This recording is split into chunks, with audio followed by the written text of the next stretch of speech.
सबिता देवी भारतीय सिनेमा में एक हिंदी फिल्म अभिनेत्री थीं। उन्हें मेहताब, बिब्बो, दुर्गा खोटे, गौहर, देविका रानी और सीता देवी के साथ भारतीय सिनेमा के अग्रणी युग की प्रमुख अग्रणी महिलाओं में से एक कहा जाता है। जन्म से एक यहूदी, उन्होंने अपने समय की अन्य एंग्लो इंडियन और यहूदी अभिनेत्रियों सुलोचना, रूबी मायज, सीता देवी, रेनी स्मिथ, माधुरी बेरिल क्लासेन और मनोरमा एरिन डैनियल की तरह हिंदी सिनेमा में स्वीकार्यता पाने के लिए अपना नाम बदल लिया। शुरुआत में British dominion films limited, Calcutta के साथ काम करने के बाद वह बॉम्बे चली गईं और मुख्य रूप से सागर मूवीटोन द्वारा निर्मित फिल्मों में अभिनय किया। मोतीलाल के साथ कुछ लोकप्रिय फिल्में सर्वोत्तम बादामी द्वारा निर्देशित डॉक्टर मधुरिका 1935 और कुलवधू 1937 थीं। उनकी पहली फिल्म साथ में शहर का जादू 1934 थी, जो मोतीलाल की पहली फिल्म भी थी, और फिर लग्न बंधन 1936 दोनों का निर्देशन कालीप्रसाद घोष ने किया था। उन्होंने मोतीलाल के साथ सिल्वर किंग 1935 में अभिनय किया। ये सीएम लोहार द्वारा निर्देशित एक एक्शन फिल्म थी, जो बहुत बड़ी सफलता बन गई। अपने समय की शीर्ष 3 महिला कलाकारों में से एक के रूप में गिनी जाने वाली 1938 में वह सुलोचना, रूबी मायज और गौहर के बाद तीसरी सबसे अधिक भुगतान पाने वाली अभिनेत्री थीं, जिन्हें प्रति माह 3000 रुपये का वेतन मिलता था। के.एम. मुंशी और रमनलाल वसंतलाल जैसे क्लासिक लेखकों को उनकी फिल्मों की कहानियां लिखने के लिए नियुक्त किया गया था, जिसमें व्यापक सेट और विशेष रिहर्सल के साथ साथ रिलीज से पहले प्रचार भी किया गया था। सामाजिक शैली की फिल्में करते हुए उन्होंने जिन समय के शीर्ष निर्देशकों के साथ काम किया उनमें से एक सर्वोत्तम बादामी थे। उन्होंने रंजीत स्टूडियो की सहायता से सर्वोत्तम बादामी के साथ मिलकर अपनी खुद की प्रोडक्शन कंपनी सुदामा पिक्चर्स बनाई। 1935 से 1943 तक सबिता ने 15 फिल्मों में अभिनय किया। परिवार। सबिता देवी का जन्म एक यहूदी परिवार में आइरिस गैस्पर के रूप में हुआ था। उनके पिता पसी ओसबोर्न गैस्पर की मृत्यु नवंबर 1938 में बॉम्बे में हुई थी। उनकी मां उनकी मैनेजर कम साथी के रूप में रहीं। सबिता के 2 भाई बहन थे, एक भाई और एक बहन। आजीविका। उनकी पहली फिल्म कामाने रागुन फ्लेम्स ऑफ द फ्लेश का निर्माण British dominion films limited, Calcutta द्वारा 1930 में किया गया था। इसका निर्देशन दिनेश रंजन दास ने किया था और इसमें धीरेंद्रनाथ गांगुली, देबाकी बोस, प्रमोला देवी और राधा रानी ने सह अभिनय किया था। ये फिल्म चित्तौड़ की रानी पद्मिनी का एक अर्धऐतिहासिक संस्करण थी, जो दुश्मन सेना से बचने के लिए जौहर करती है। 1931 में सबिता ने देबाकी बोस द्वारा लिखित और निर्देशित एक सामाजिक फिल्म अपराध द कल्प्रिट में अभिनय किया, जिसमें पीसी बरुआ, भानु बैनर्जी, टिंकोरी चक्रवर्ती, केशव नारायण काले, रामप्यारी और रोज ने अभिनय किया था। ये बरुआ फिल्म यूनिट कलकत्ता के बैनर तले बनी एक मूक फिल्म थी। इस समय की उनकी अन्य मूक फिल्मों में ताके की ना है, what money can not do 1931 शामिल है, जिसका निर्देशन धीरेंद्रनाथ गांगुली ने किया था और इसका निर्माण British dominion films limited, Calcutta ने किया था। इसमें धीरेंद्रनाथ गांगुली, पीसी बरुआ और राधा रानी ने अभिनय किया था। कंथाहार डायमंड नेकलेस 1939 मारनेर पारे मृत्यु के बाद 1931 British dominion films limited, Calcutta के लिए ए.के. रॉय द्वारा निर्देशित और धीरेंद्रनाथ गांगुली, हेमगुप्ता, राधारानी और कालिदास सह कलाकार थे। भाग्य लक्ष्मी वाइफ्स डेस्टिनी 1932 काली प्रसाद घोष द्वारा निर्देशित, सह कलाकार पीसी बरुआ, दुर्गादास बैनर्जी, खितीश रॉय चौधरी, उमासाशी, बीरेन घोष के साथ और इंडियन किनेमा आर्ट्स, कलकत्ता द्वारा निर्मित। 1933 में उन्हें प्रियानाथन गांगुली और तुलसी लाहिड़ी द्वारा निर्देशित एक धार्मिक फिल्म राधा कृष्ण में कास्ट किया गया था। उनके सह कलाकार धीरज भट्टाचार्य, इंदुबाला, अमर चौधरी और कमला झारिया थे। ईस्ट इंडिया फिल्म कंपनी द्वारा निर्मित इस फिल्म में सुंदरदास भाटिया का संगीत था। 1934 में बनी शहर का जादू मोतीलाल की पहली फिल्म थी, जिसे काली प्रसाद घोष ने लिखा और निर्देशित किया था। इस फिल्म में मुख्य कलाकार सबिता, कुमार, सितारा देवी, केसी डे, मिस गुलजार और ताराबाई थे। फिल्म का निर्माण सागर मूवीटोन ने किया था। इसके बाद उन्होंने एजरा मीर की फर्जंदे हिंद में अभिनय किया, जिसे फैंटम ऑफ द हिल्स भी कहा जाता है। यह एक एक्शन ड्रामा फिल्म थी। इस फिल्म में सबिता के साथ जलमचेंट, याकूब न्यामपल्ली थे। सागर द्वारा निर्मित इस फिल्म का संगीत एसपी राणे ने दिया था।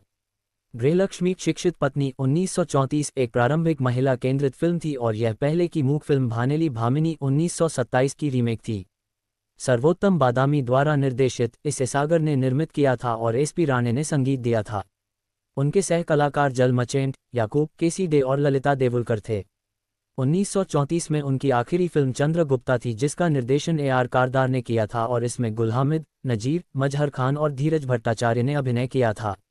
ईस्ट इंडिया फिल्म कंपनी द्वारा निर्मित इसमें केसी डे ने संगीत दिया था। 1935 से 1943 तक उन्होंने 15 से ज़्यादा फिल्मों में काम किया। सभी का निर्देशन सर्वोत्तम बादामी ने किया, सिवाय सिल्वर किंग के, जिसे उस समय की सबसे बेहतरीन स्टंट फिल्मों में से एक माना जाता है। इसका निर्देशन सीएम लोहार ने किया था और इसमें मोतीलाल ने अभिनय किया था और संगीत प्राणसुख नायक ने दिया था। बादामी और सबिता ने सागर मूवीटोन छोड़कर रंजीत पिक्चर्स के साथ मिलकर सुदामा पिक्चर्स का गठन किया। 1935 में सबिता ने केएम मुंशी की कहानी वेंजेंस इज माइन वेरनू वसूल पर आधारित बादामी की फिल्म में अभिनय किया। इसमें कुमार, याकूब, सितारा देवी और महबूब खान ने एक छोटी भूमिका में सह कलाकार थे। संगीत निर्देशक एसपी राणे थे। डॉक्टर मधुरिका में उन्होंने मोतीलाल के साथ एक मुक्त डॉक्टर की भूमिका निभाई, जिसमें प्राणसुख नायक और अशोक घोष का संगीत था। 1930 के दशक की कुछ अन्य सफल फिल्मों में ग्राम कन्या 1936, कोकिला 1937, ब्रह्मलाल वसंतलाल देसाई द्वारा लिखित कुलवधू 1937, 300 दिन के बाद 300 डेज एंड आफ्टर भी कहा जाता है 1939 एक आधुनिक रोमांटिक ड्रामा है जिसमें सबिता के अभिनय को बाबूराव पटेल से महान क्षमता के कलाकार के रूप में सकारात्मक आलोचना मिली। लेडीज ओनली बादामी द्वारा निर्देशित 1939 की कॉमेडी फिल्म थी और इसमें बिब्बो, प्रभा देवी और सबिता ने भारत के अलग अलग राज्यों की 3 लड़कियों की भूमिका निभाई थी, जो सभी सुरेंद्र द्वारा निभाए गए नायक से प्यार करती हैं। ये बादामी द्वारा सागर मूवीटोन के लिए बनाई गई आखिरी कॉमेडी फिल्म थी, लेकिन इस फिल्म के बाद उन्होंने उन्हें छोड़कर सुदामा पिक्चर्स बना ली। सबिता ने बादामी द्वारा निर्देशित अगली कॉमेडी फिल्म में अभिनय किया, इस बार सुदामा पिक्चर्स के लिए। आपकी मर्जी 1939 एमजीएम निर्मित एडवर्ड बजेल निर्देशित फिल्म पैराडाइज फॉर थरी 1938 पर आधारित थी। संगीत निर्देशन ज्ञान दत्त ने किया था और मोतीलाल ने क्रॉसवर्ड पहेली विजेता की भूमिका निभाई थी, जिससे सबिता के चरित्र से प्यार हो जाता है। 1940 के दशक। सजनी 1940 बादामी द्वारा सुदामा पिक्चर्स के लिए बनाई गई पहली सामाजिक रूप से प्रासंगिक फिल्मों में से एक थी। इसमें सबिता के साथ पृथ्वीराज कपूर और स्नेहप्रभा प्रधान ने अभिनय किया था। चिंगारी 1940 सुदामा प्रोडक्शंस की एक रोमांटिक मेलोड्रामा थी, जिसके निर्देशक सर्वोत्तम बादामी थे और सह कलाकार पृथ्वीराज कपूर थे। फिल्म इंडिया के संपादक बाबूराव पटेल ने film journalists association of India के 1940 पुरस्कार के लिए एक दावेदार के रूप में इस फिल्म की अत्यधिक अनुशंसा की थी। बम्बई की सैर, जिसे हॉलिडे इन बॉम्बे 1941 भी कहा जाता है, का निर्देशन बादामी ने सुदामा प्रोडक्शंस के लिए किया था और इसमें शोभना समर्थ और अरुण ने सह अभिनय किया था। कथित तौर पर यह फिल्म रिलीज होने पर इंपीरियल सिनेमा में नए बॉक्स ऑफिस रिकॉर्ड बना रही थी। 1947 में उन्होंने सराय के बहार में अभिनय किया, जिसे इनकलाब के नाम से भी जाना जाता है, जिसे प्रसिद्ध उर्दू लेखक कृष्णचंद्र द्वारा निर्देशित एकमात्र फिल्म कहा जाता है। इसमें नियाज हैदर और विश्वामित्र आदिल के गीत थे और संगीत डीसी दत्त का था। प्रभाव। कहा जाता है कि उन्होंने पीसी बरुआ को प्रभावित किया था, जो ब्रिटिश डोमिनियन फिल्म कंपनी के बोर्ड में शामिल हो गए थे और कुछ मूक फिल्मों में अभिनय किया था ताकि वे अपनी खुद की कंपनी शुरू कर सकें। चटर्जी के अनुसार उन्हें स्वतंत्र होने की प्रेरणा मिली। पेरिस से कलकत्ता लौटने के बाद बरुआ ने बरुआ फिल्म यूनिट की स्थापना की। इस बैनर के तहत पहली फिल्म अपराधी 1931 थी, जिसका निर्देशन देबाकी बोस ने किया था, जिसमें सबिता ने नायिका की भूमिका निभाई थी। ये फिल्म आलोचनात्मक रूप से सफल रही। वह उन शुरुआती महिला कलाकारों में से एक थी जिन्होंने फिल्म अभिनय को सम्मानित परिवारों की महिलाओं के लिए एक सभ्य पेशे के रूप में लिखा था।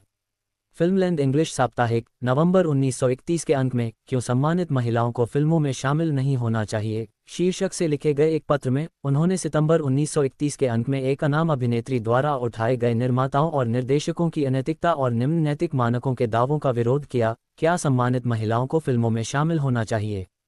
उन्होंने कहा कि एक पुरुष का एक महिला के प्रति रवैया महिला की अपनी ईमानदारी, उसके कार्यों, शब्दों और तरीके से नियंत्रित होता है। उन्होंने आगे कहा कि लोगों के पास मंच पर महिलाओं के बारे में मध्य विक्टोरियन अवधारणा थी और एक महिला कलाकार शायद किसी भी अवांछित प्रगति के लिए खुद को दोषी ठहराती थी। दोस्तों, आपको ये वीडियो अच्छी लगी हो तो वीडियो को लाइक करें और इसी तरह के वीडियो के लिए चैनल को सब्सक्राइब करें। धन्यवाद।